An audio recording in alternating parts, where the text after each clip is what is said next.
Namo tassa bhagavato arahato samma sambuddhassa. Namo tassa bhagavato arahato samma sambuddhassa.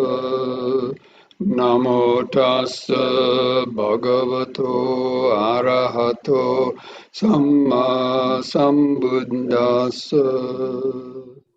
Buddhang saranang gacchami,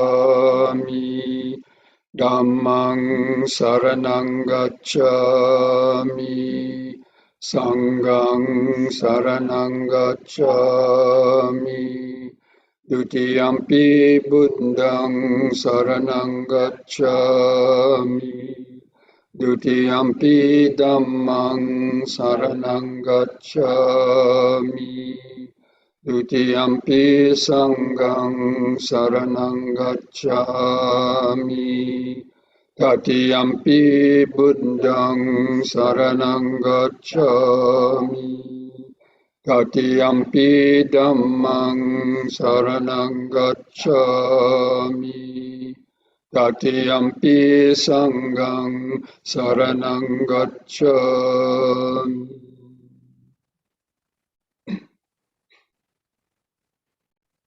Welcome, friends, to this Wednesday evening sutra review, questions and answers session, and guided meditation.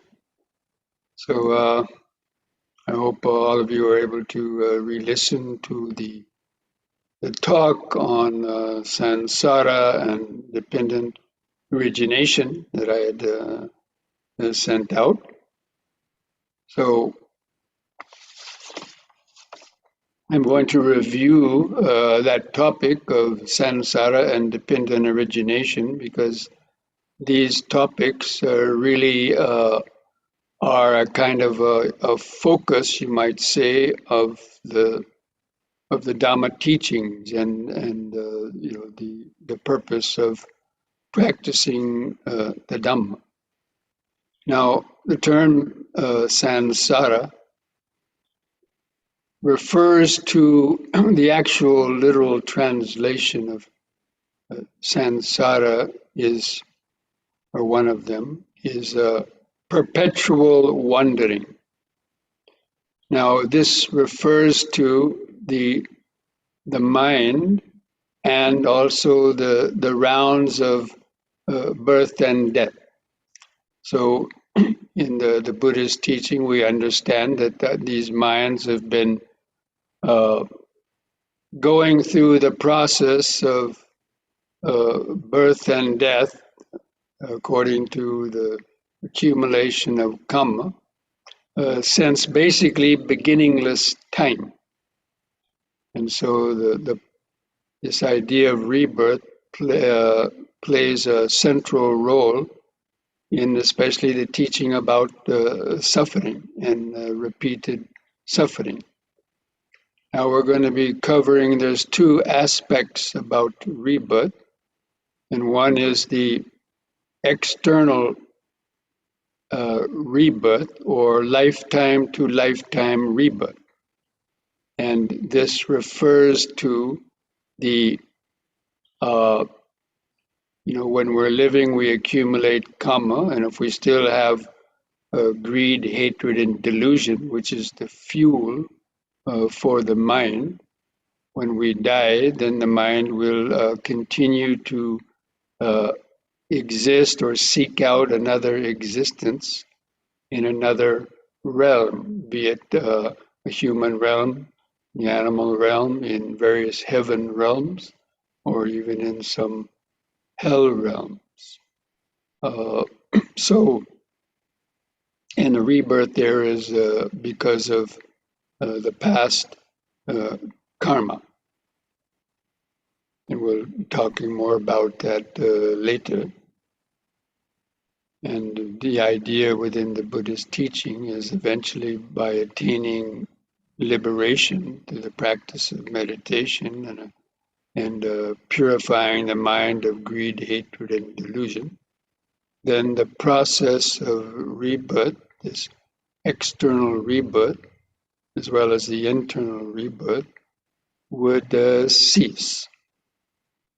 And so, but I wanted to focus on, and so the dependent origination is actually the explanation of how this process of rebirth keeps on going on and on and on.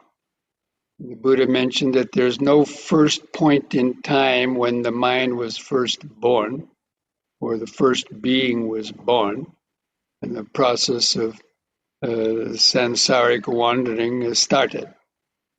But because he had purified his mind to a great degree and was able to actually remember his past lives, he became very clear to him. He sort of became an expert on how the mind keeps being reborn over and over and over again, according to its karma.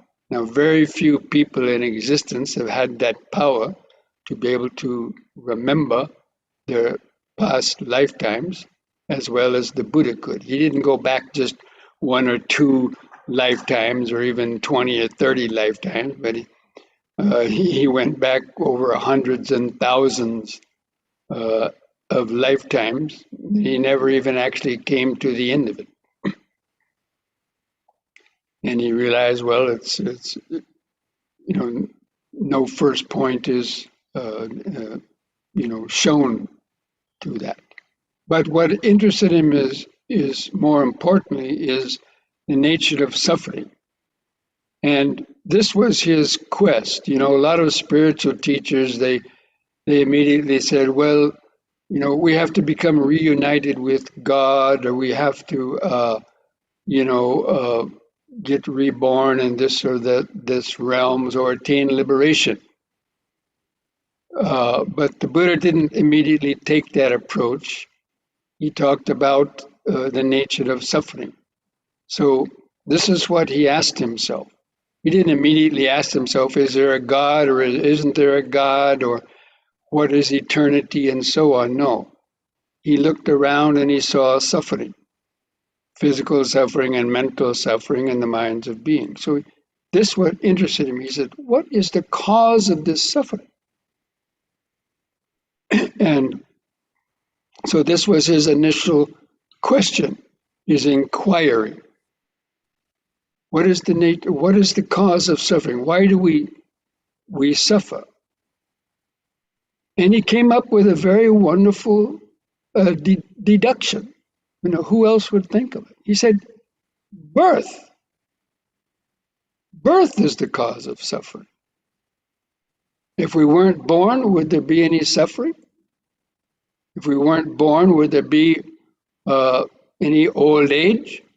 Would there be any sickness? Would there be any diseases? Would there be any car crashes, broken bones, cancer, AIDS, COVID, right? I mean, we're talking about for the individual person. So, but anyway, this was his approach to the nature of suffering. Was, realistically, yes, cause of suffering is birth. But then he went on to question, well, what is the cause of birth? And of course, this takes meditation. And so in his inquiry and in his development of meditation and his looking into the mind, and especially because he was able to see his past lifetimes, he was able to trace back his last thought in this lifetime, and then see the last thought in the previous lifetime, in his previous lifetime. So just before he died in his previous lifetime, he was able to see the state of his mind and saw how that state of the mind carried over to this lifetime. And so he kept on going back, traced back that previous lifetime to the first thought in that life, and then flipped over to the last thought in that previous life. and he was able to see all the things that he had done, what kind of karma he had accumulated that caused the rebirth, kept on causing the rebirth. So, like that, he saw it was becoming. So, the cause of birth was becoming, and that means the accumulation of karma, basically. And, getting caught up in the law of karma and our actions and the result of the actions. And that means by accumulating greed and desire and aversion and hatred and delusion, that means ignorance, not understanding the truth of what the mind is and how it operates. We've gotten bound up in this web of karma, what he called the inner and outer tangle.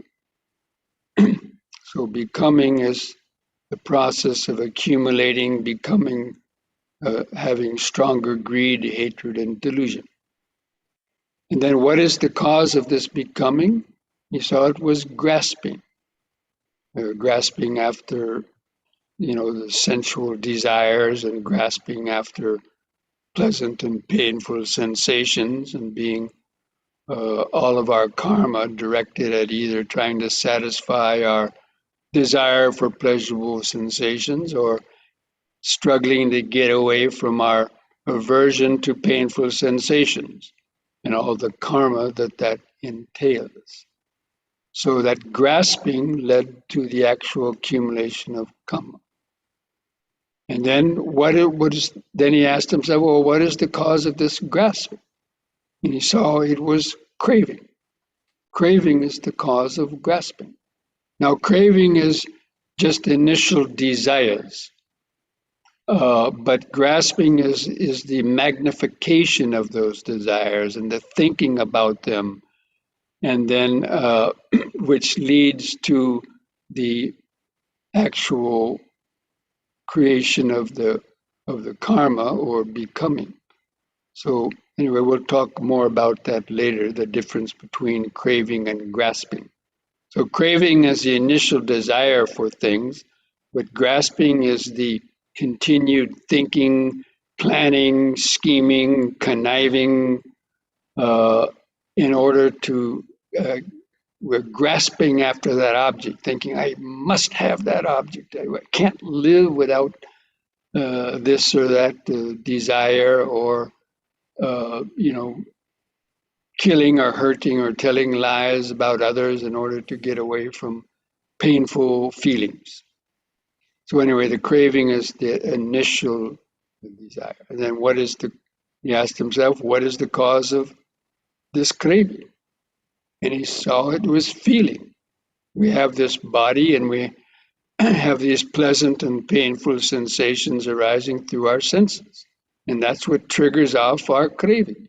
You hear a sound, and then maybe you hear the sound of some object that you like, and a pleasurable feeling arises in you.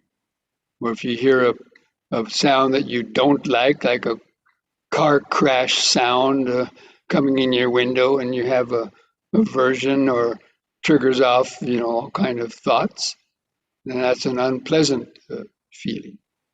So through all of the six senses in our mind, we have pleasant and painful sensations, and then the craving arises, the craving to have those sounds, sights, smells, tastes, touches, or thoughts, or the craving to not have them, to get away from them. So, and that feeling arises because of contact. It's only because of contact the feelings arise, and then that triggers off our craving, grasping, becoming, karmic actions, and so on. When you're sleeping, you're not having much contact because your senses have been temporarily kind of disconnected with the external world. So you're not having much contact. But as soon as you wake up in the morning, you hear your phone ringing, or you hear your dog barking, or you smell breakfast cooking, then this triggers off the mind, right? So that's because of contact. Uh, in contact is because of the six senses. We have these six senses, and that's why we have the contact. And then the six senses are because we have a body and a mind.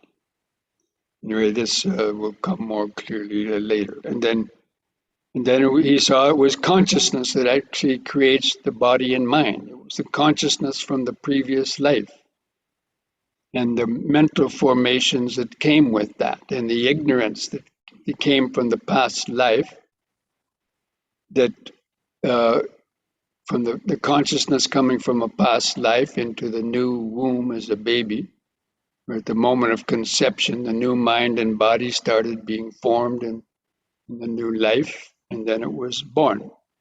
Uh, and then all the rest occurred.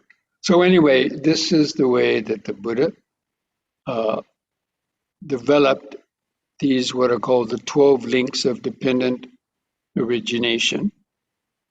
And so it's because of ignorance and the mental formations and consciousness, or the ignorance and mental formations, the karmic accumulations from the previous life, which has given rise to the consciousness and the mind and body in this new life, which then produce the six senses. And then when you're actually born, the baby comes out of the womb, then it has contact with the world and starts having all these various feelings. And the craving, grasping, becoming continues again. So until that child grows up accumulating karma the whole life, both good karma and bad karma. And then at the moment, then when it comes to, the sickness, old age, and death and the suffering, that's all of that is cause for that in this life. And then one dies, and then the whole process starts arising again. So basically, that is the that process of samsara, and how these 12 links of dependent origination are sort of the underlying, or you could say the intellectual understanding of how this process arises, and especially how it continues. And then how does it cease? So the actual dependent origination, the 12 links of dependent origination, which I mentioned, which I talked about in that previous Dhamma talk. So the forward order is that depending on ignorance arise the volitional formations, consciousness, and all those 12 links, going up to old age, suffering, and death. And then there's birth again, and the whole process continues. But with the cessation of ignorance, that means through the development of meditation and through the practice of satipatthana, 4 foundations of mindfulness, through the developing of the 7 factors of enlightenment, the insight knowledges that we've been talking about for the last 4 or 5 weeks, and by especially attaining the 4 stages of enlightenment, and those 10 fetters that we have gone over before, those are gradually overcome. Then that whole process of birth and death ceases. So with the fading away of ignorance, you get the fading away of the mental formations, consciousness, and all the rest of it. And then the birth ceases. And when the birth ceases, there's no longer the suffering and death. Now, so this samsara, as I mentioned, it's the how I've just described it is the lifetime to lifetime idea about the rebirth.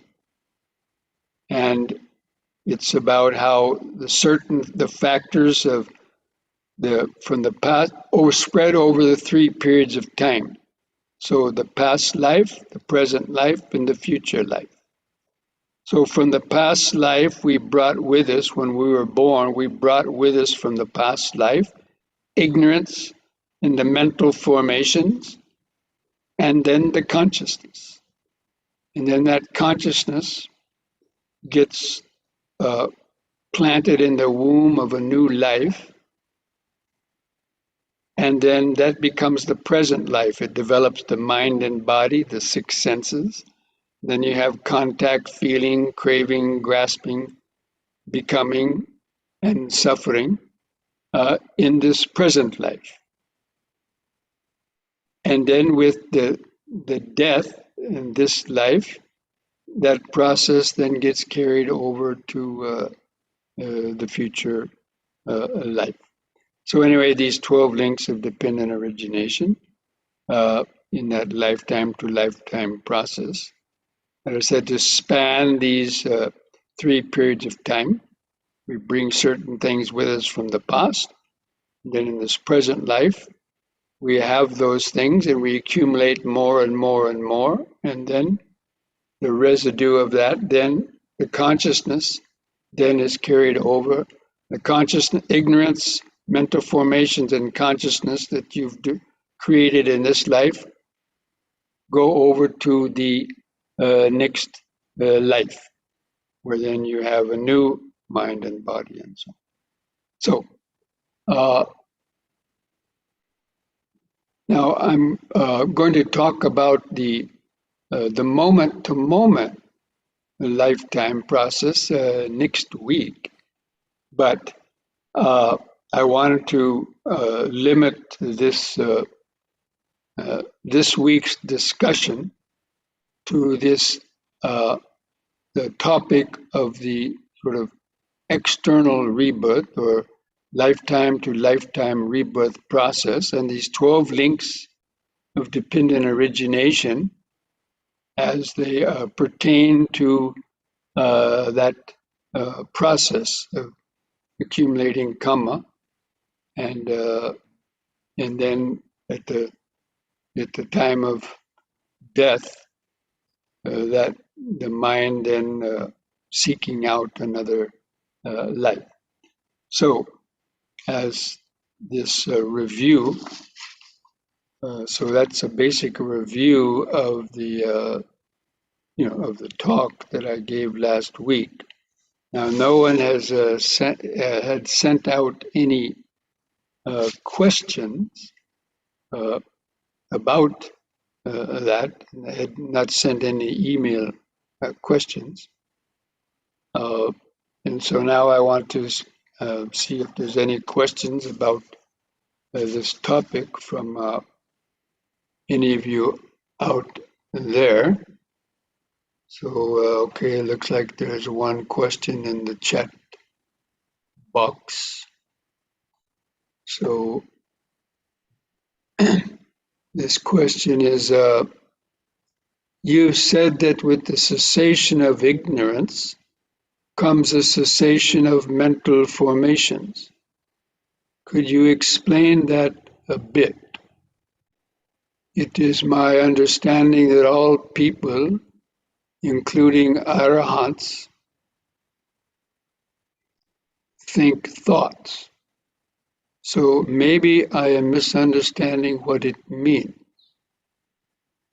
Okay, the mental formations are the usually that's translated as the sankharas.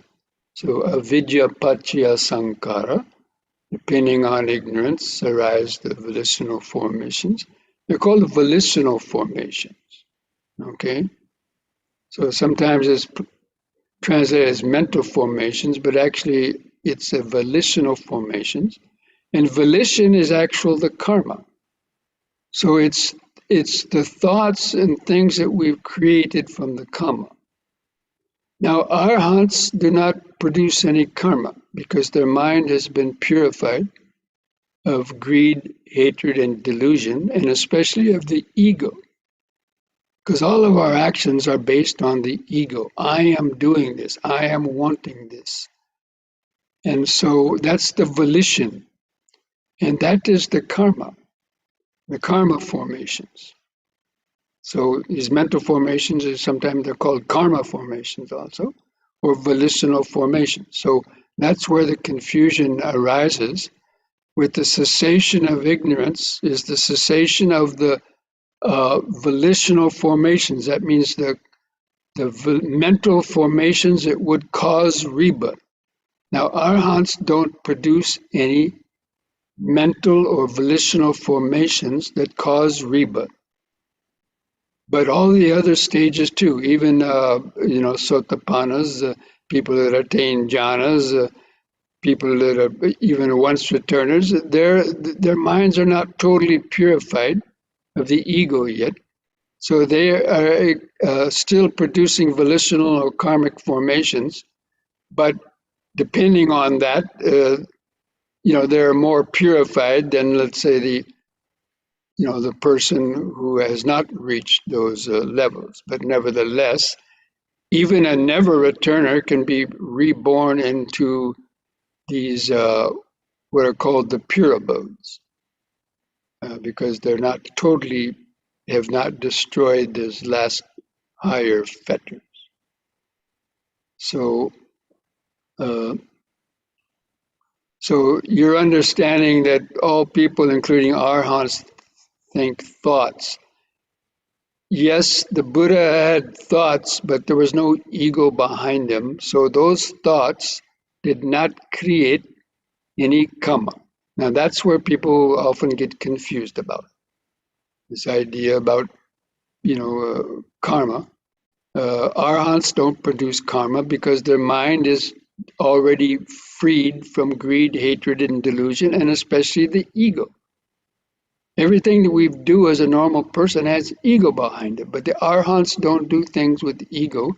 They're just biding their time until they leave the last body and they attain liberation. So their actions are what are called inoperable. They don't produce results. Uh, Although they produce very good results in terms of the Buddha. I mean, uh, teaching Dhamma, of course, that was good karma for him, but his mind didn't, his mind was free from the ego, so therefore it didn't seek any birth. Now, of course, there might be some controversy on this idea with Mahayana Buddhists, perhaps, but because they have a different idea about, the idea about arhants and bodhisattvas and so on. But I'm not gonna get into those discussions here. So I hope that clears up any doubts that you might have had about that question. Okay, so let's go on to the second one. Would you associate the numbers of the 12 links with the past, present, and future life?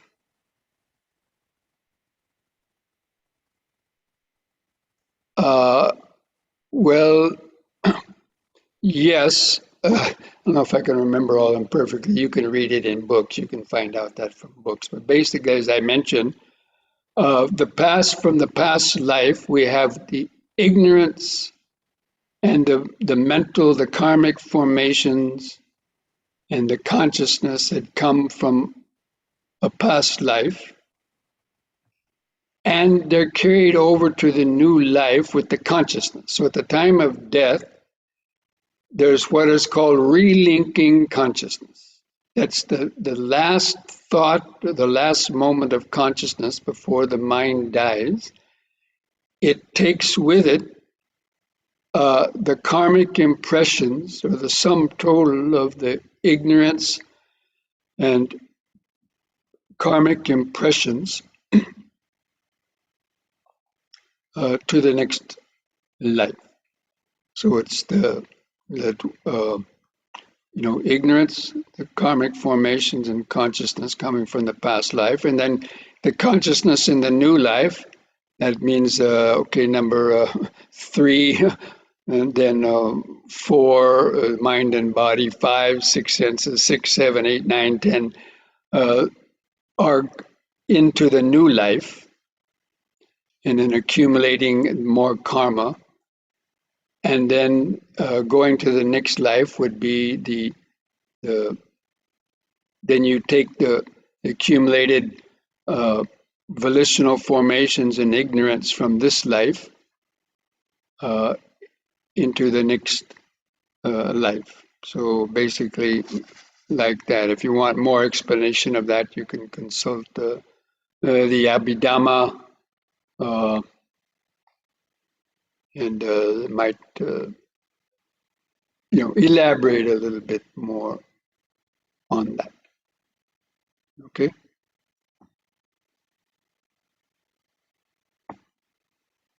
All right. So looks like that might be the end of these chat questions. So anybody can think of any other question they would like to ask. Okay. Looks like this new question has come up. Why is consciousness mentioned separately? Is it not present in all these parts of dependent origination? Uh, well, consciousness kind of holds a kind of a special place. Yes, consciousness, as long as we're conscious, but it's the consciousness is the knowing faculty, and it's that I mean, all the other states like the mind and body, 6 senses, the mental process, these are the content of the consciousness. And it's very difficult to really explain. It's a very deep term. But because the consciousness can also exist separately in some of the very highest realms, like say if one has developed the meditation of the formless jhanas, the immaterial jhanas, then the mind can exist there in a mental state without really a body and other things like that. So the consciousness is the consciousness really underlies everything. It's the consciousness that goes from lifetime to lifetime, but it's not a continuous consciousness. It's this consciousness is arising and vanishing over and over again, as I'll explain next week. So it's the consciousness that links the lives. That's why it's mentioned separately. And it's actual, the consciousness is what actually arises and vanishes. And it, with each moment of sensory cognition. Again, I'll talk more about that next week. So, these are quite very deep kind of subjects to understand, and only when a person has really developed to a very high degree level of the insight, knowledges, and so on, in Vipassana, it'll make more sense then. Okay, another question. When we meditate,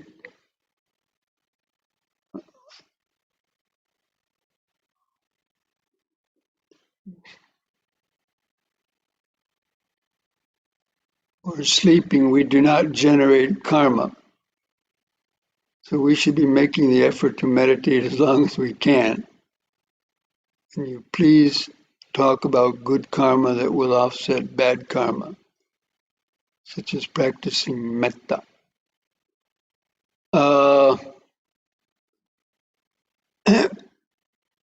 Well, when you meditate, you're also generating karma, by the way. And when you're sleeping, you might be generating karma, but usually it's the effects of the karma that appear as dreams. But when you meditate, of course, you're generating karma, very, very good karma, actually. And so, yes, we should make the effort to meditate because that's a good karma. And good karma is considered practicing uh, sila, samadhi, and panya, and generosity. So practicing the Noble Eightfold Path, practicing all the steps of the Noble Eightfold Path, gaining right views, developing right intentions, right speech, action, livelihood, right effort, right mindfulness. All of these are extremely good karma, and that's why they're included in the Noble Eightfold Path. And so meditation, of course, which is developing right mindfulness and concentration, that's the most powerful of the good karma.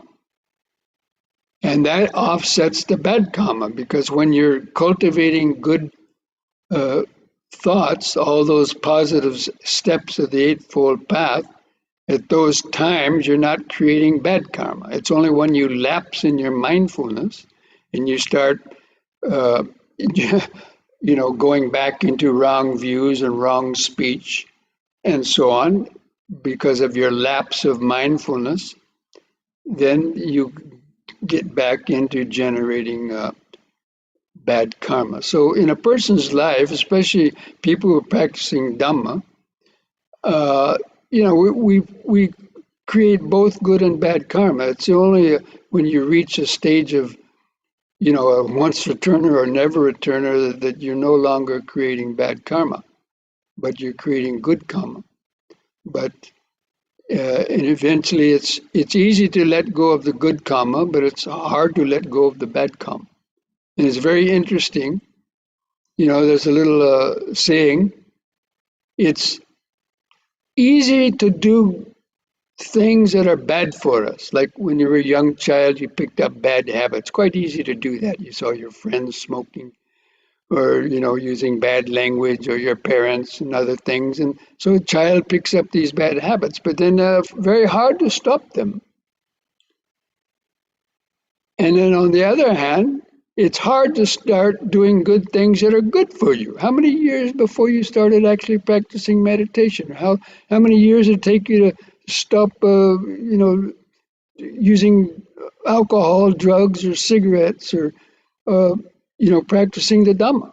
We might have thought about it for a long time, right? Or doing something. How long did you start thinking? Well, I should do yoga. Or, I should meditate, but it might have taken you some years to do that. And then something comes up and you could give it up quite easily. So this is very interesting to remember that it's easy to start things that are bad for us and hard to give them up. And hard to start things that are good for us, but easy to give them up. And of course, that's generally speaking. Okay, so anyway, let's go back here. So the more good karma we can cultivate, that offsets the bad karma.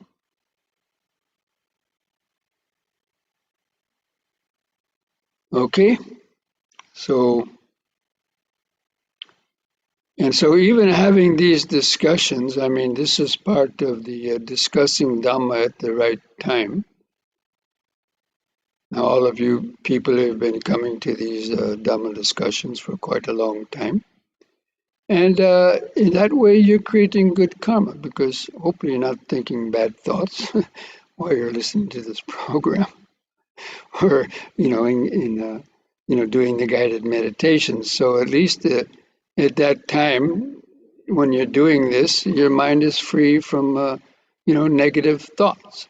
And it's going to help hopefully stimulate your interest to learn more and more of the Dhamma and to practice meditation. So, doing this is extremely good karma. I mean, instead, you could be on so many, other websites that are creating all kinds of delusions in people's minds, or you could be doing, unwholesome things. So, that that's one of the highest blessings.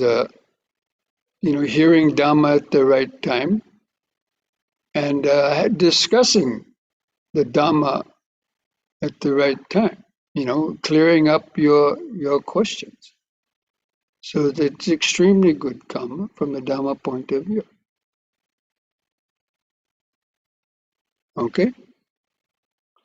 So if there's no other questions, then we can take a few minutes break, and then we will come back to have a little short yoga session, and then do our Bhante, meditation. Yes. Bhante, I have a question about Paticca Samuppada. Is Paticca Samuppada only applicable to sense sphere realms, or how does it apply to the formless realm? There is no hearing or seeing or no nutriments there, and no other kinds of forms there. So how does this apply directly there in that realm? Well, that's why actually it's not recommended to attain rebirth in formless realm, because you can't really do anything there. And so, and that it's, you spend the lifetime in formless realms is something like, you know, 10,000 eons, which perhaps could be 1 billion years or more. So in that time, your progress stops, especially because a person could attain formless realms without even becoming a sotapan. And then you're going to have to be reborn again. So the Paticca Samuppada, the result of your karma, the result of practicing formless jhanic meditations and mastering it, is going to cause you to stagnate in the path of your liberation. So it's not advocated. But it's the being reborn in those realms is the result of of the becoming. So there's 3 types of becoming: becoming in the sensory realms, which is where we have senses, the ordinary persons and the animals and so on. Then there's the becoming in the fine form realms, which is only for people who've mastered the jhanas, the first 4 jhanas. People are being born in these realms. That's not very many people. And then there's the formless realms. And there's probably even less beings are born in the formless realms because no one practices meditation anymore. To that extent, I mean, you've got to really master meditation to create the karma, the becoming that would cause you to be born in these form realms and the formless realms. So probably 95%, or even I would say 99% of all living beings are beings in the sensory realms. That means human realm, animal realm, deva realms. Those are also part of the sensory realms, even being born in the various heaven realms because they have senses there, and so on. So it's really a mute discussion talking about these formless realms and so on, because so very, very, very few people are going to be born there because no one's practicing that form of meditation really. Maybe at the time of the Buddha, but that's why the Buddha criticized this being born in these Brahma realms. It was not the path to enlightenment. Okay. Thank you, Bhante. Okay. Okay, friends. So let's take a short break and come back and then have our yoga exercise and then meditation. Okay. Try to stand straight. Feel your feet pressing the floor. Gently close your eyes. Focus your attention down to feel your feet pressing the floor.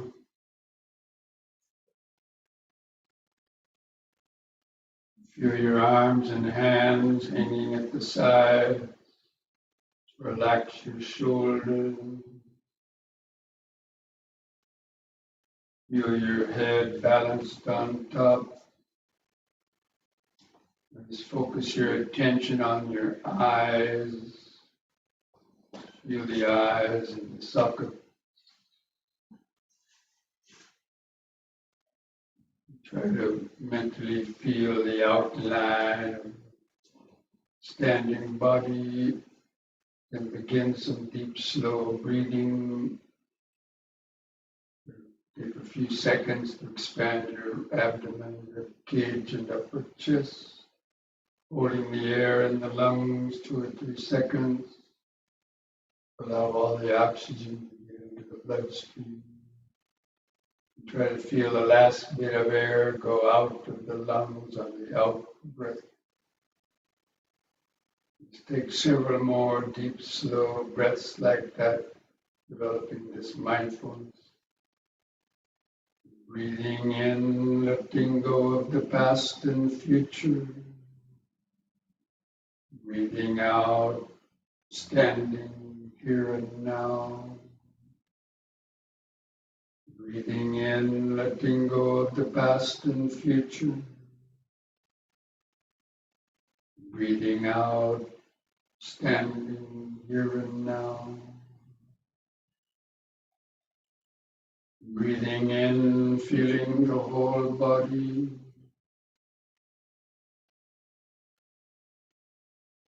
Breathing out, feeling the whole body. Now we're going to combine this breathing with these movements. During the movement, while on the in-breath, holding the position for 3 seconds and returning to the starting point on the out-breath, repeating each exercise 3 times. Follow my lead. Open your eyes and watch your screen if you need to. So in the next in-breath, raise the arms over the head, interlock the fingers, turn the palms up, straighten the arms upwards, stretch your head back to look at the back of your hand. On the out-breath, turn the hands down, touch the top of your head. The in-breath, palms up, straighten the arms, stretch your head back, stretch the arms upward, bend back a little. Out-breath, touch the top of the head.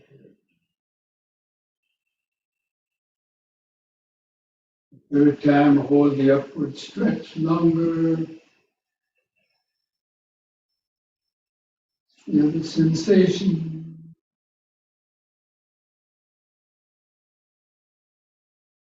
Now release the fingers and the out-breath, arms back to the side.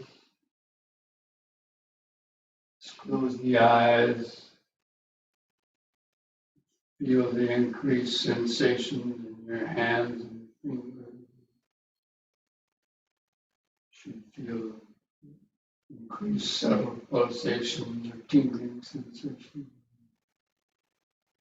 You can't feel that. Feel your feet pressing the floor.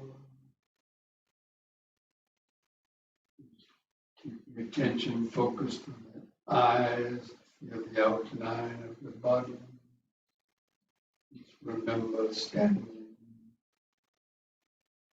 Standing. Letting go of your thoughts. Grounding the attention in the body.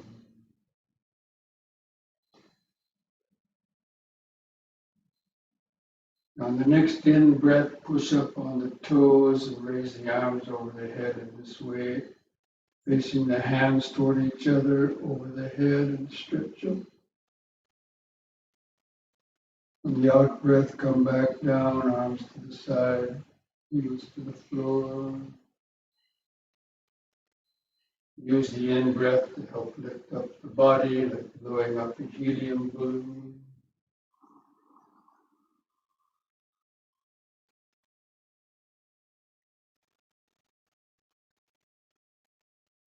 out.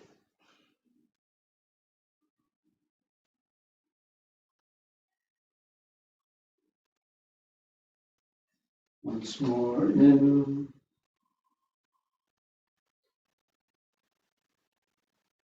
Straight.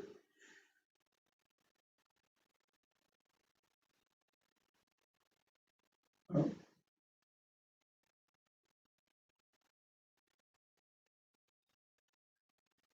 Close the eyes.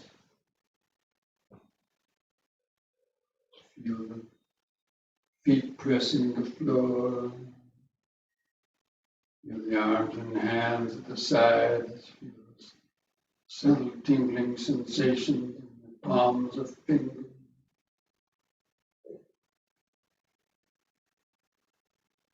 Feel where the clothing touches the skin on different places. It's the consciousness and the contact allows you to feel all those feelings because of the contact, consciousness.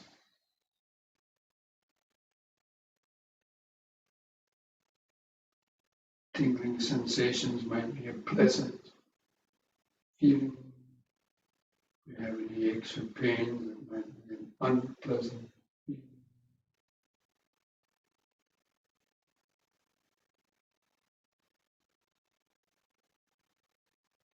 Okay, next we'll do side bending. On in-breath, raise both arms up over the head. Fingers and arms straight. On the out-breath, bend over the right side. Or as you comfortably can, feel the stretch in the side. In-breath, lift up. And the other side, out-breath.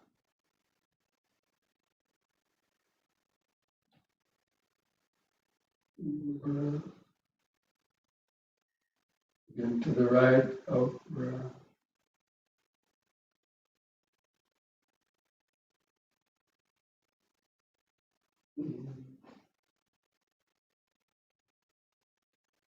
Out.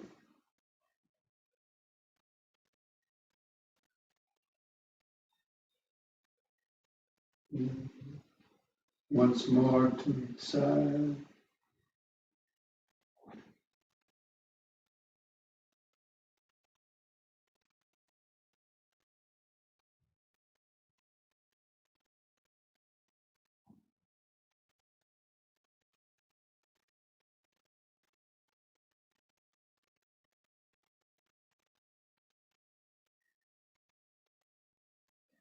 The out breath, lower both arms. Close the eyes. Feel the sensations in your fingers and palms.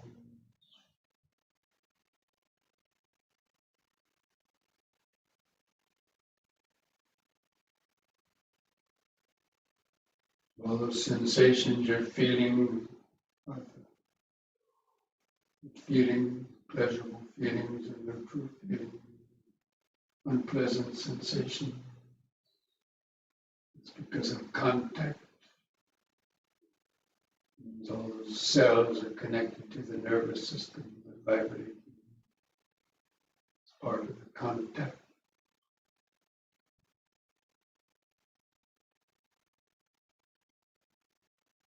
Consciousness. The fact that you can feel them is the consciousness.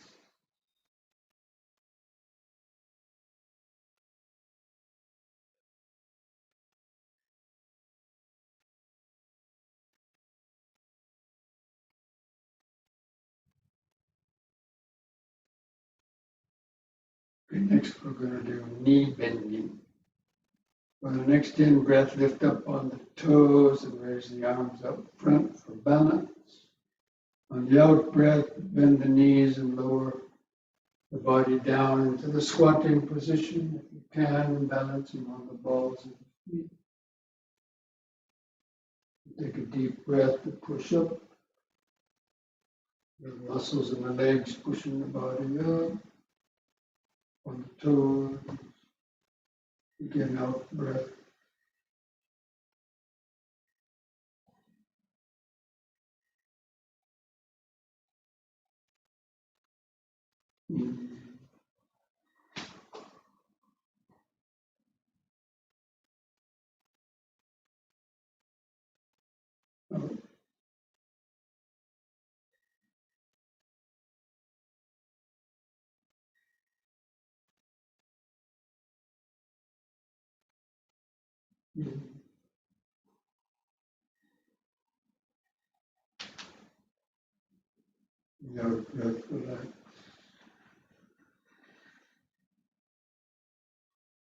You feel the increased heart beating.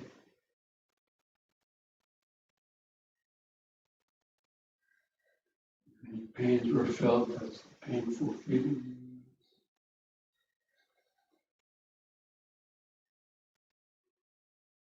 You always have a mixture of painful or unpleasant sensations and pleasant sensations going on.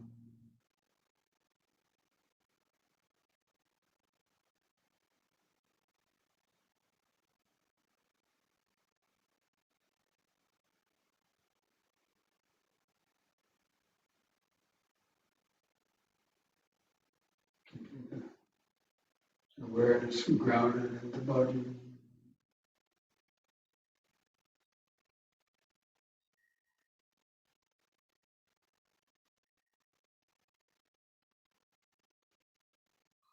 You can now spread the legs apart about 3 feet.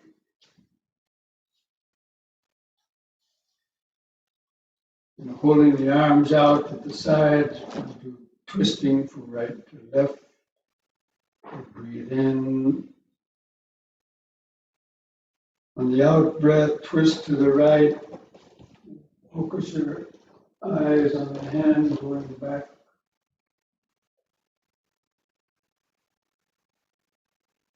On the in breath, come back to the front.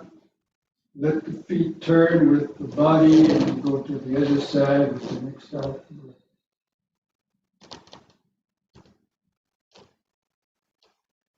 In breath back to the front. Just continue that alternating side. Out breath to the right.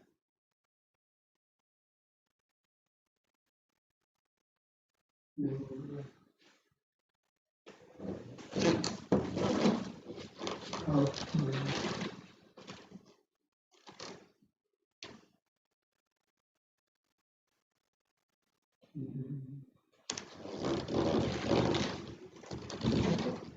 Once more to each side.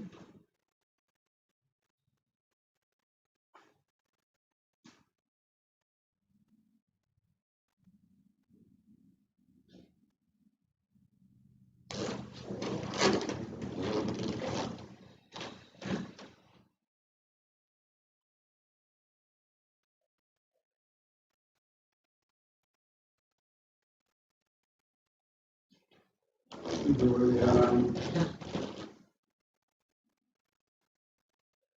Feel each foot pressing the floor.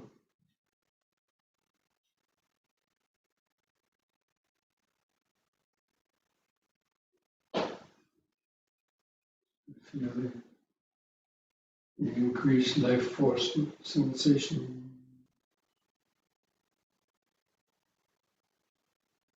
Subtle sensations with the fingers, clothing touching the skin.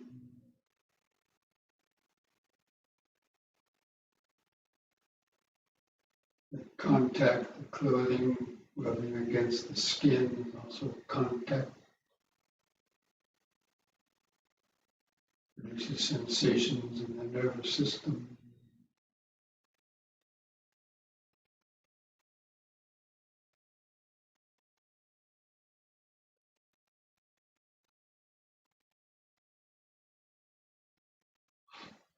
Now,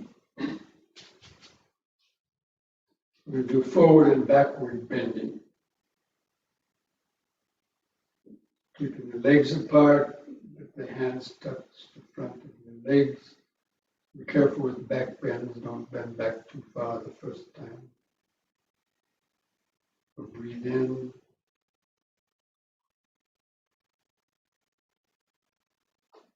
On the out breath, bend forward and let the hands slide down to your kneecaps. Keep your arms straight and the legs straight. Keep the head looking out straight ahead. Try to flatten the spine like a tabletop. Get the hump out of the spine. On the in breath, lift up. Move the hands around the back under the buttocks for support. Let your head go back. Gently bend backwards on the out breath. Keep your eyes open.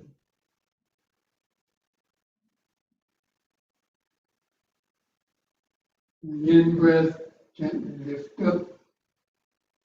Wherever the sensations, and on the out breath, let the hands come down below the knees. Still keep your head up.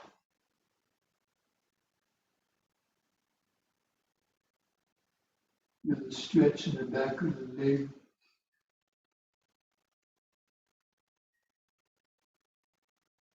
In breath, lift up. Hands around the back.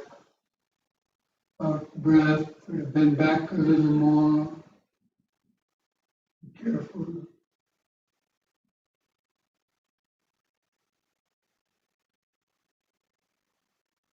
In breath, lift up.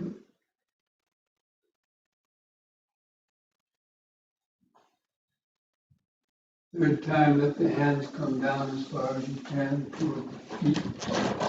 The ankles of the feet, and then hold that position longer. Feel the stretch in the hamstring muscles, the back of the leg.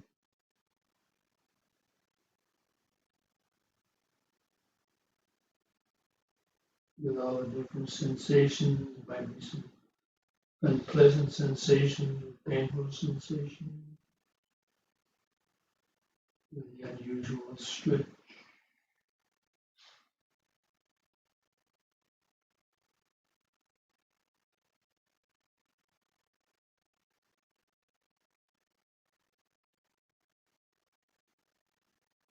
Now lift up on the in-breath. Hands around the back again one more time. The out-breath. Be careful.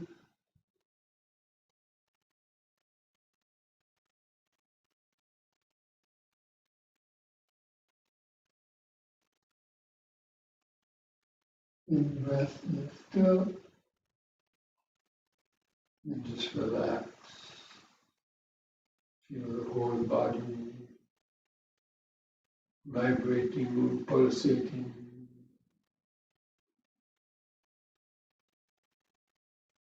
Maybe each foot pressing the floor.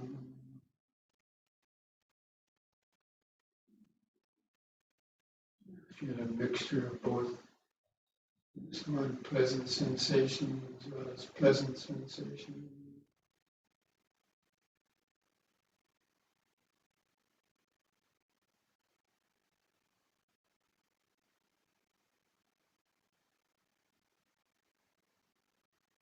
Now bring the legs back together.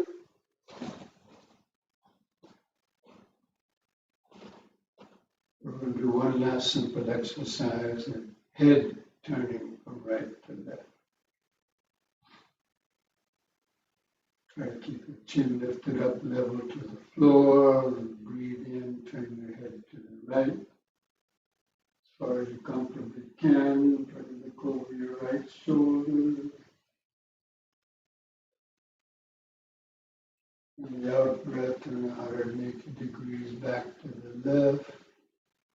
Look over the left shoulder if you have a stiff neck.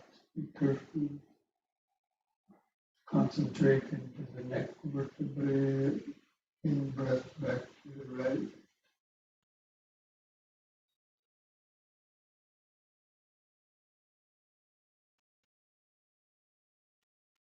Out breath left.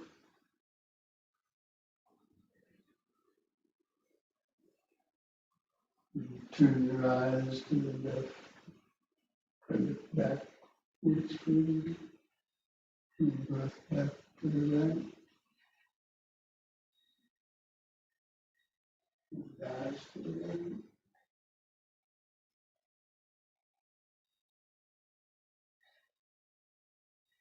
Out breath, left.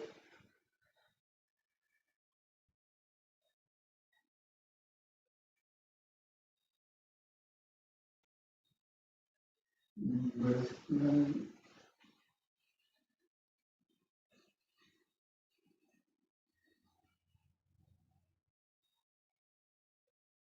Out breath, left.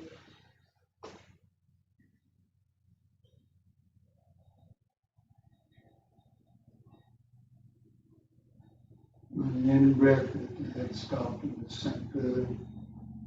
Close the eyes, feel the whole body. Just rest the attention on the eyes. Point behind the eyes, try to feel the outline. Standing body, feet pressing the floor. And arms and hands hanging at the sides, fluid touching the skin.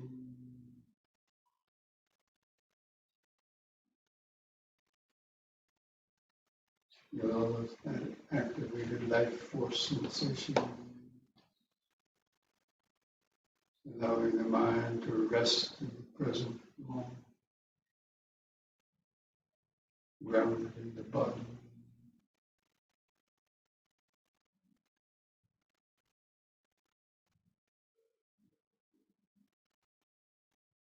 Standing, standing. And feel the pleasant sensation.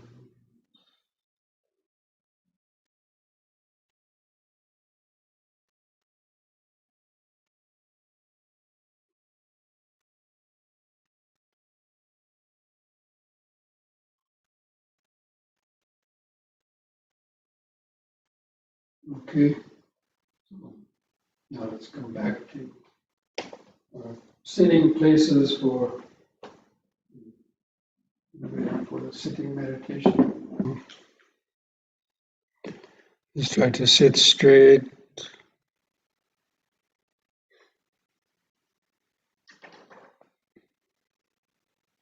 Just gently close your eyes. Align your spine and head in a straight line.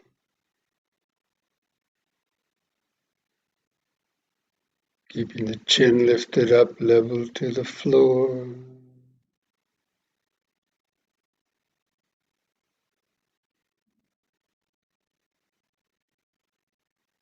Just gently close your eyes.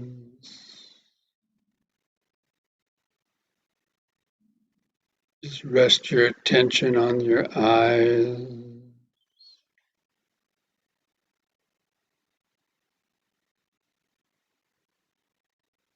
That point behind the eyes, just try to feel the outline of the sitting body.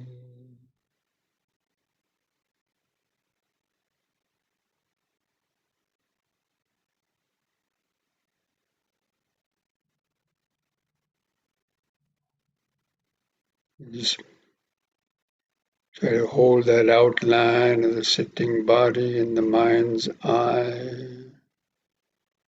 Just try to tune back into those subtle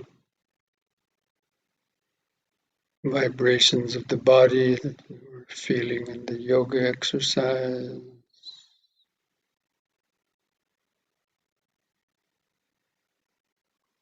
We just take a short little scan through the body. First, just feeling your head and face, feeling the eyes and the sockets. You can feel the sensations on your face. Feel the lips touching together.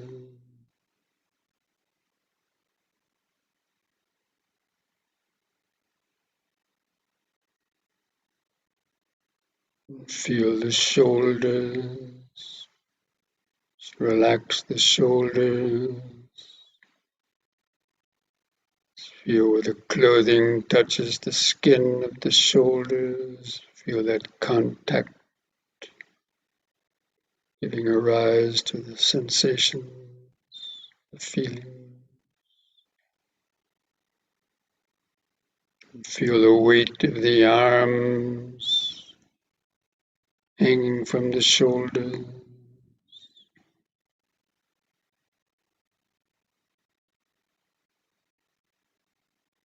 Feel where the clothing touches your chest. Feel that contact because of the body, because of the six senses. We have that contact. The consciousness is what feels.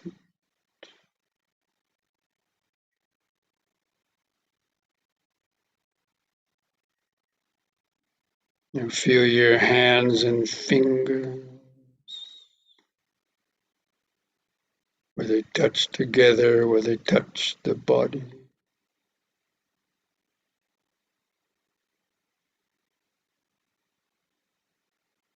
You feel the subtle pulsations or tingling sensations in your fingers or palms.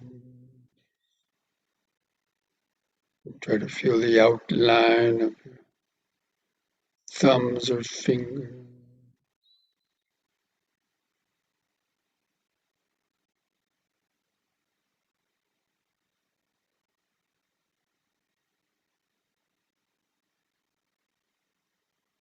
Because of the contact of two fingers touching together, you can feel that contact producing feeling, pleasant feeling, unpleasant feeling.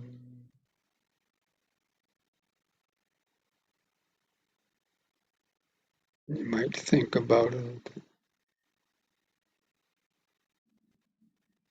You now feel where the buttocks press the seat. Just feel or imagine that 100 or more pounds of the body is pressing the buttocks onto the seat. That contact, the buttocks to the floor, the seat, just the contact, giving rise to those sensations that you then might think about.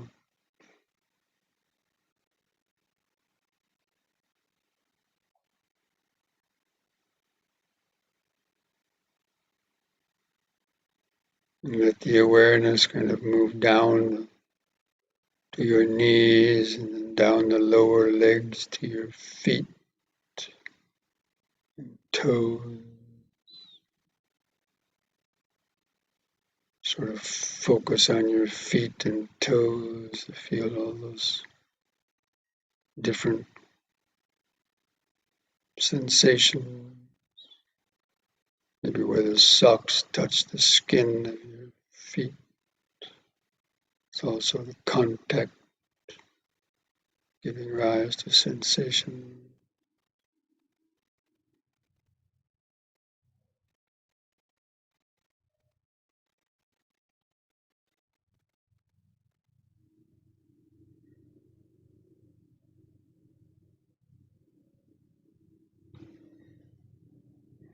And just mentally remind yourself of sitting.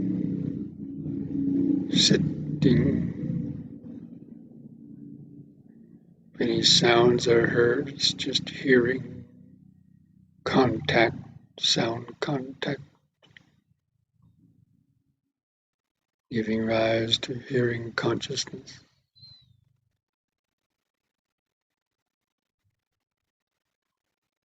Maybe some thought. And now let the awareness kind of move back up through the body to the head, and again just let the attention rest on the eyes, just feeling the eyes and the socket.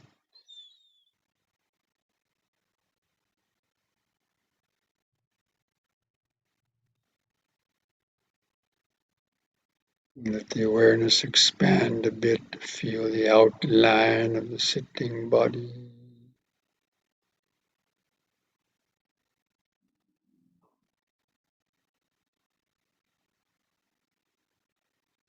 Then begin some deep, slow breathing like we did in the yoga session. So to take at least 3 seconds to expand your abdomen, rib cage, and chest. Hold the air in the lungs 2 or 3 seconds to try to feel that subtle oxygenation of the blood. And feel the relaxing contraction of the out breath. Try to feel the last bit of air go out of the lung.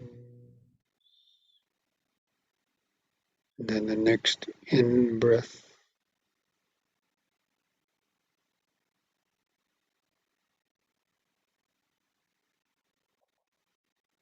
Just continue taking a few more deep, slow breaths, cultivating this basic mindfulness of breathing in, letting go of the past and future.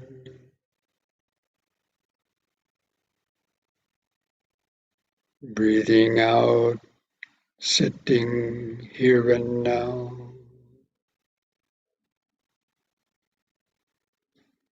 Breathing in, letting go of the past and future.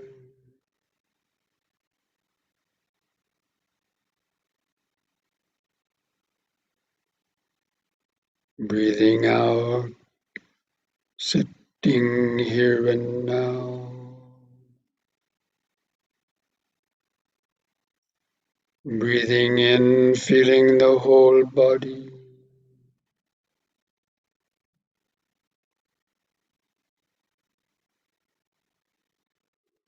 Breathing out, feeling the whole body.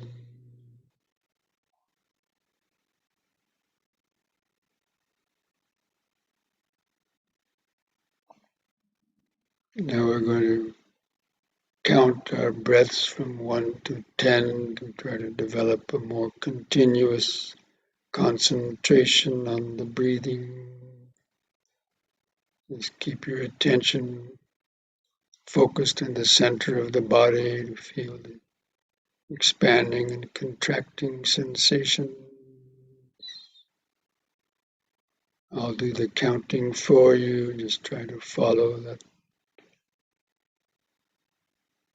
With the next expanding in breath, mentally count 1.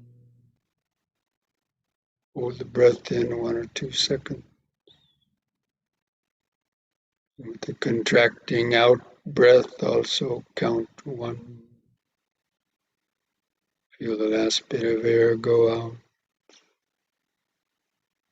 The next expanding in breath, 2.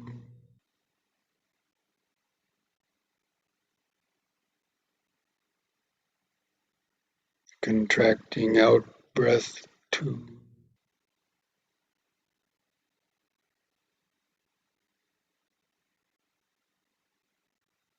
In breath, 3.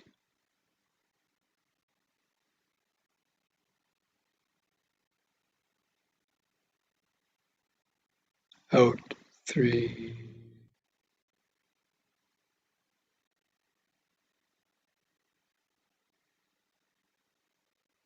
In, 4.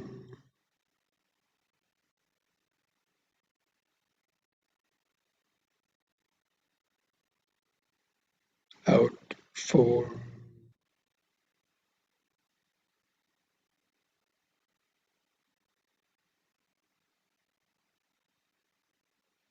In, 5.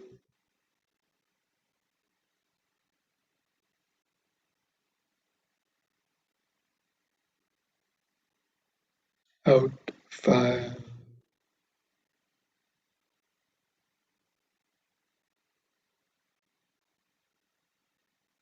In, 6.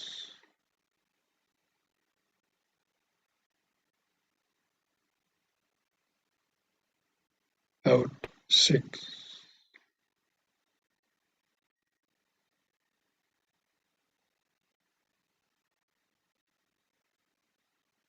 in 7,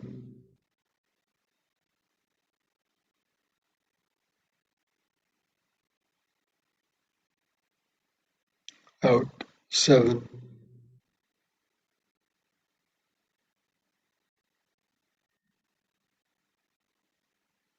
in 8,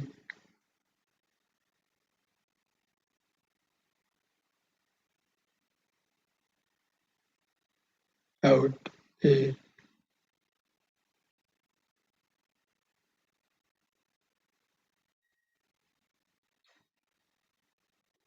in 9,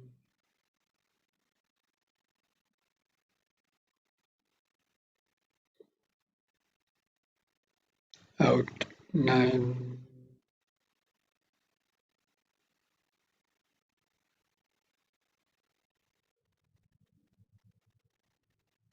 in 10,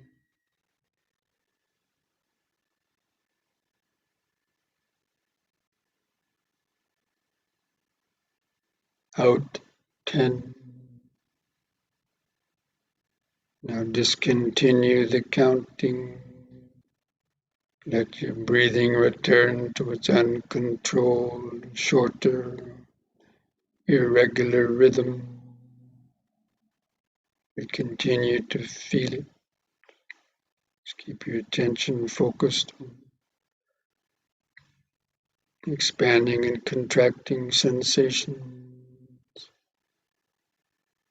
Start to feel that contact with the clothing rubbing against the skin of the stomach, rib cage, or chest.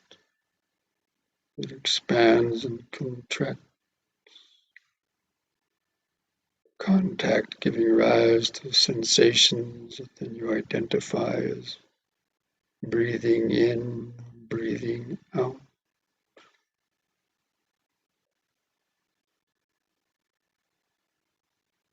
Just make that the primary focus of your concentrated awareness.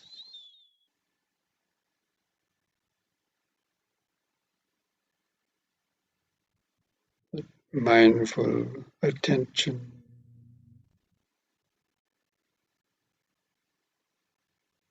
Just knowing when the breath is coming in and knowing when the breath is going out. And knowing is the consciousness that it knows sensations or feelings.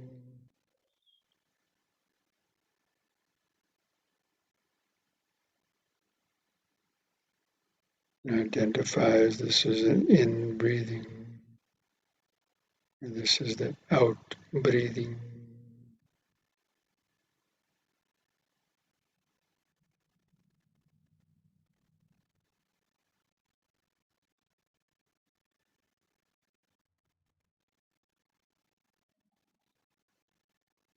If it helps you to stay concentrated, you can make these brief mental reminders. In, sitting, out, out, sitting. Just over and over and over again. In, sitting.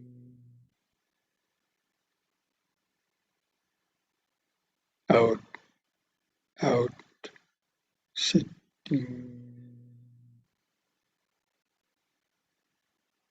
Or just breathing in, sitting. Breathing out, sitting. Whichever helps you to stay focused and remembering.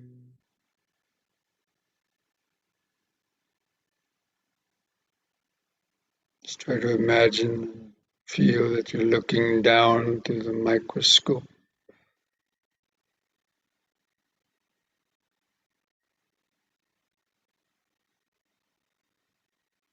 Feel those sensations in the body. or on the surface of the skin.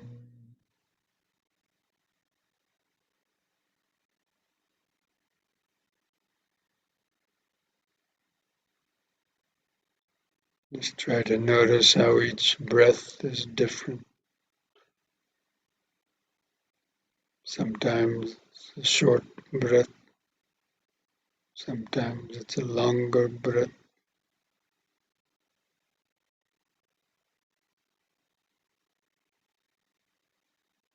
Be alert for the pauses between the breaths. Sometimes the pauses between the breaths are longer or shorter. It's always changing.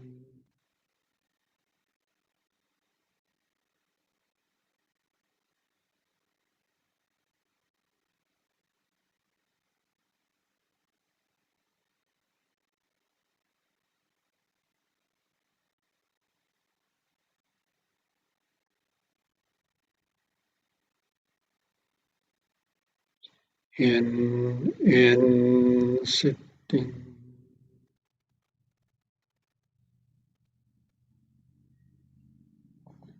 Out, out, sitting.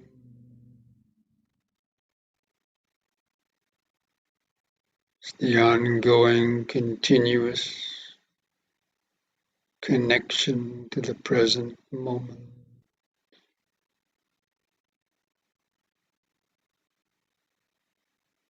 This breathing body is the natural connection to the present moment awareness, the connection to the consciousness.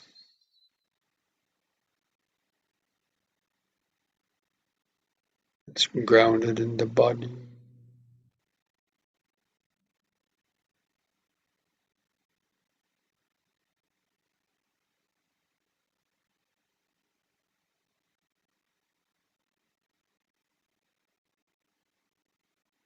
This consciousness is grounded in the body, which has the six senses,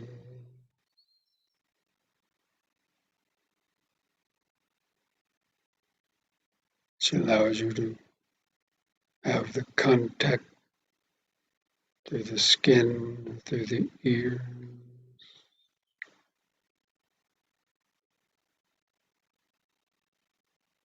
You can contemplate that as you're doing this meditation.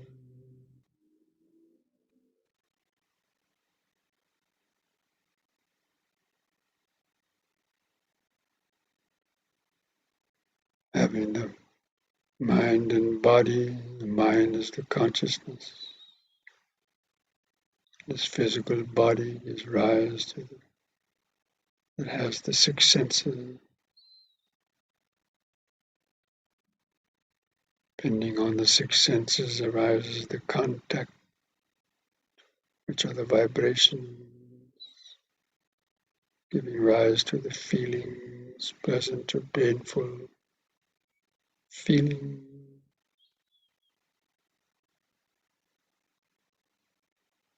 Then generate desire or aversion. It's a pleasant sensation. Desire arises. It's a painful sensation. Aversion arises.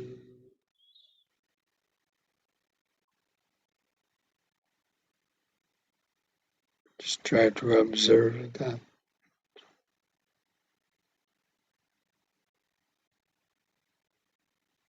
Like a scientist doing an investigation,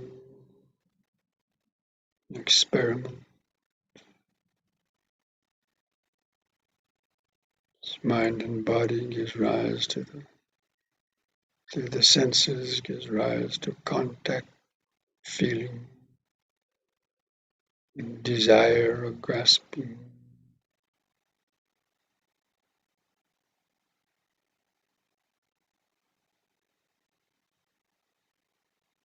Desire and grasping will arise as thoughts in the mind.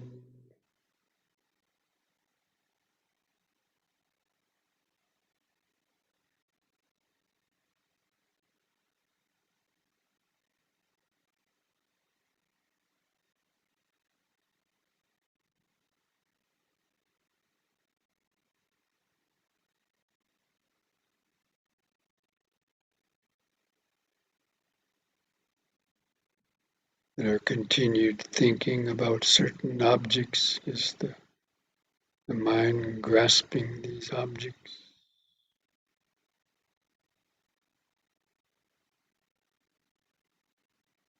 All the thoughts or planning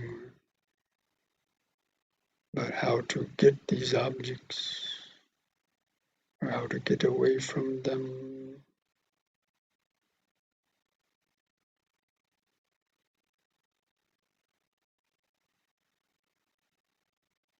which might lead you to creating some karma, either good karma or bad karma, the becoming.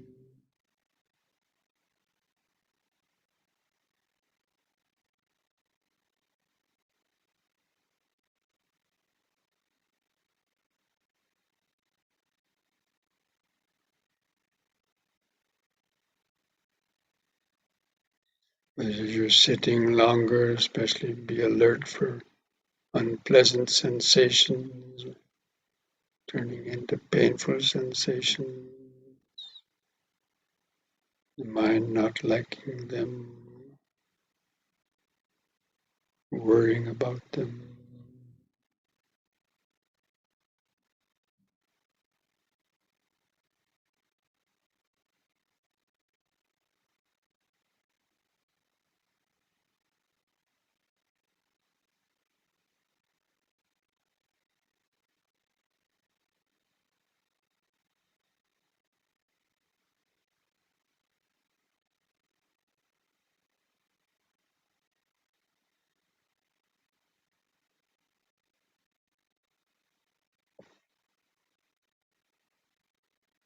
At the same time, be alert for any hindrances, or getting carried away in thought. If you get lost in thoughts, recognize it as thinking. Just keep coming back to the breathing body, breathing in, sitting, breathing out, sitting. Breath by breath, moment by moment.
Keep turning up the power of the mental microscope. Notice subtler, finer sensation, detail.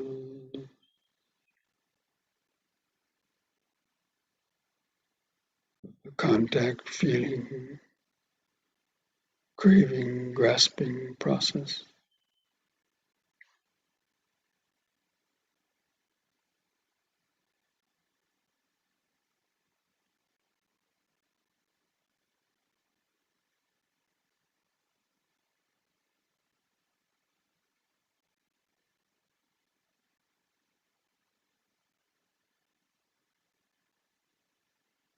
Being aware of the deeper pleasant sensations that might arise if you're well concentrated.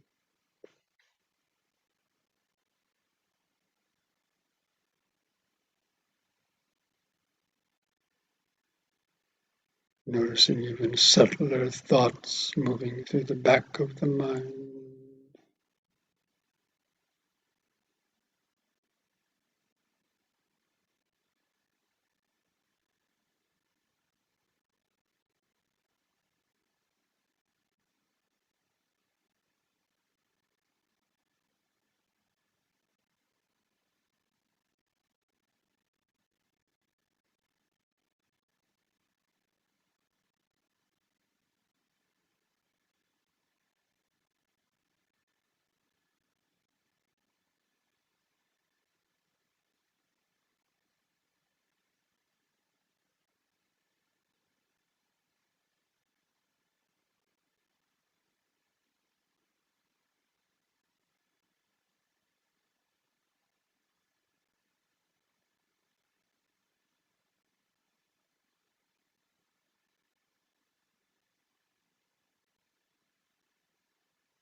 Breathing in, sitting. Breathing out, sitting. Sensations come and go. Sounds come and go. Thoughts come and go. Contact, feeling, craving, grasping come and go.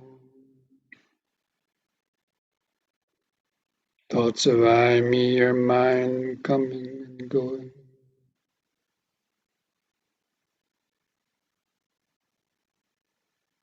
Increasing the idea of I, me, or mine, which is becoming.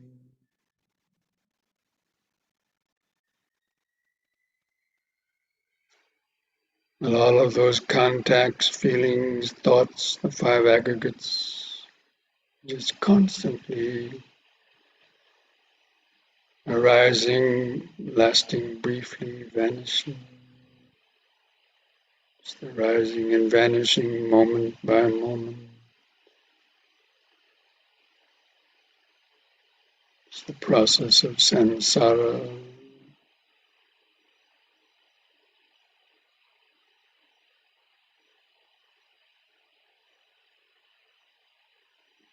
Just underneath all of that change, impermanence, or pain, or chaos, is the silent dimension, the parallel dimension of the now, of the present moment, of the purified consciousness, awareness.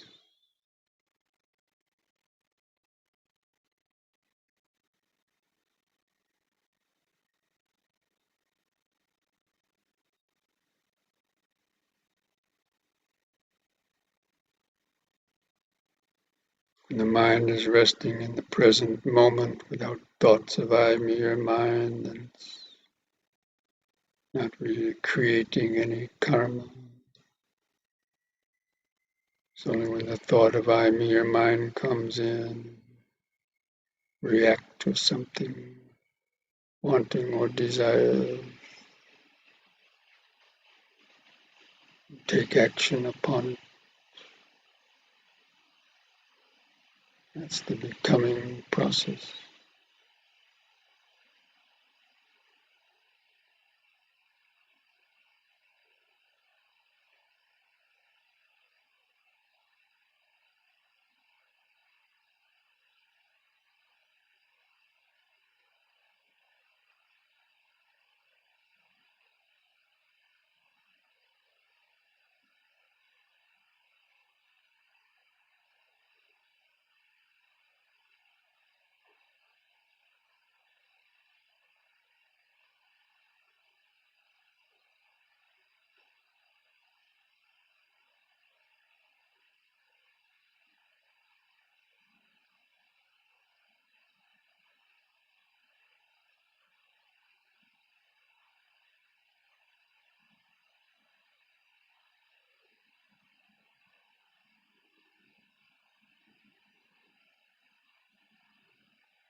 Depending on ignorance, volitional formations arise.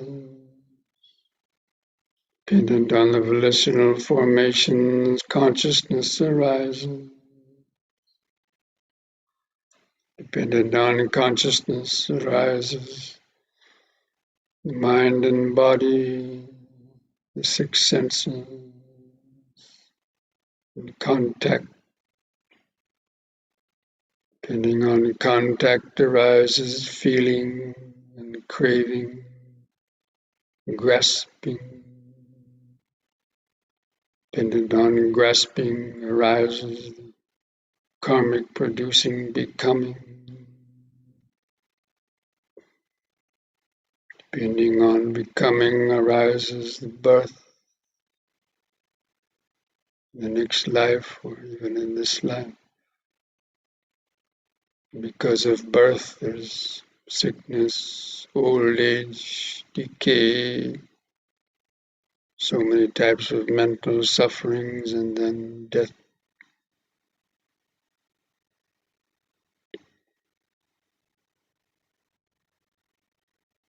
Such is the arising of this whole mass of suffering,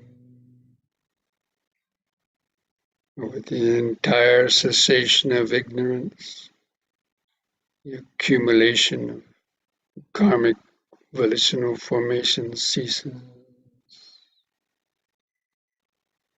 the cessation of karmic volitional formations, ego consciousness ceases,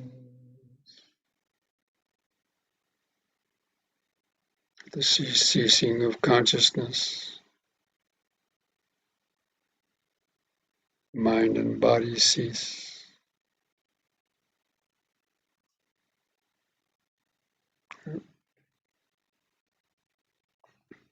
Grasping ceases, craving, feeling, the cessation of feeling, contact ceases,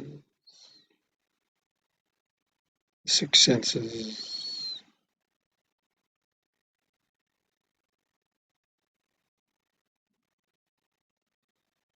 eventually consciousness ceases.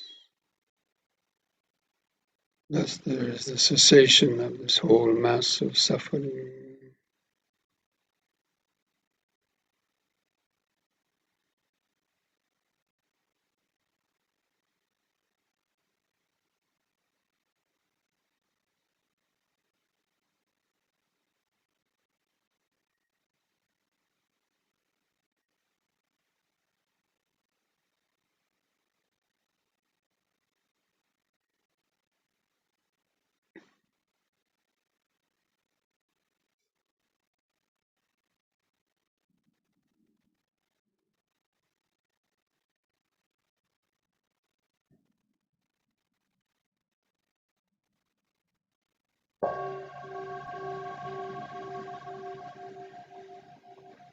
So what feelings or thoughts arose due to that sound contact?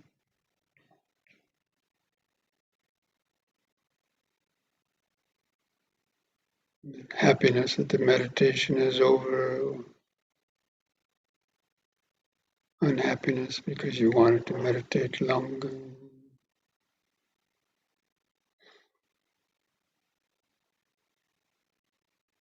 Sabbe sankhara anicchati yada panyaya pasati atani bindati dukkhi Isamago Visuddhiya.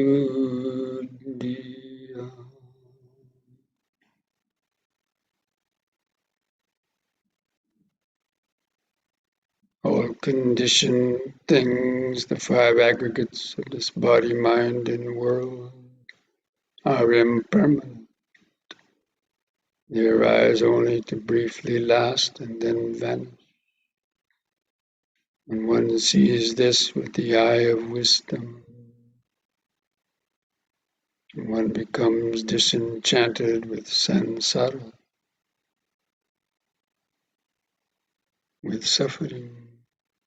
This is the path to purity, to freedom. And thus spoke the Buddha.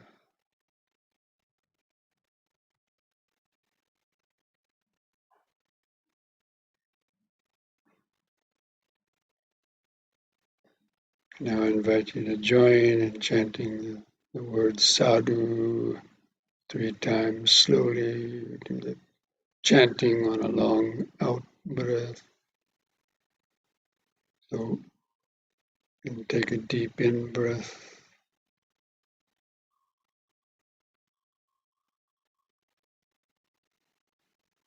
Sadhu.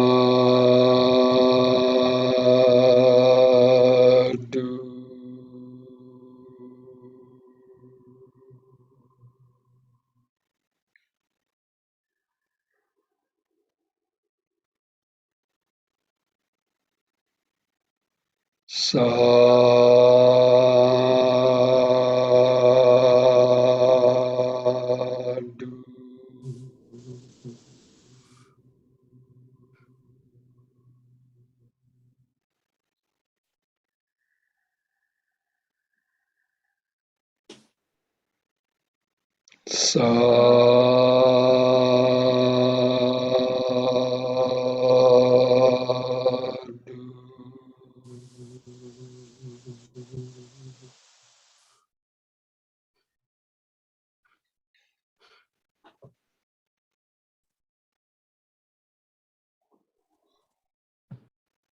And mindfully place your hands at the edge of your knees and take one more deep breath.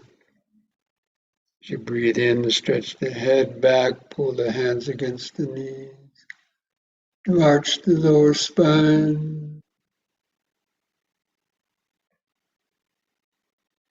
and lift the head up on an in-breath, and on the out-breath, press the chin to the top of the chest, stretch the neck vertebra.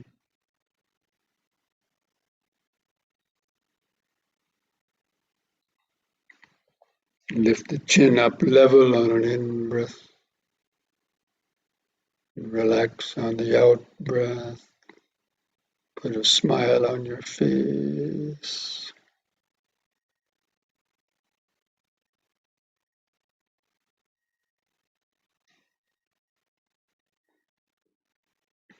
Okay, friends.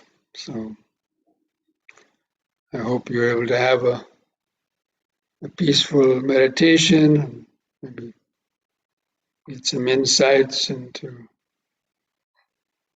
that process of contact, feeling, craving, grasping, becoming.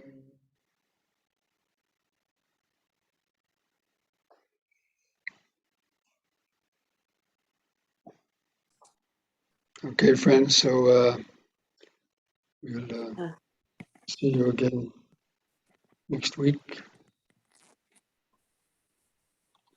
Thank you, Bhante. Namo Buddhaya. You're welcome. Thank you, Bhante. Thank you to everyone. Thank you, Bhante. Thank you. Good night. Good night, everyone. Today keeps Dukkha away. Don't forget your M&Ms, huh? Yeah. M&Ms, huh? Every hour, pause for a minute. Very important. Yeah. Thank you. Thank you, Bhante. Thank you, Bhante. Right now than I did when I came in. But that's not me, that's someone. Good night to everyone. I'm going. Good night. Good night.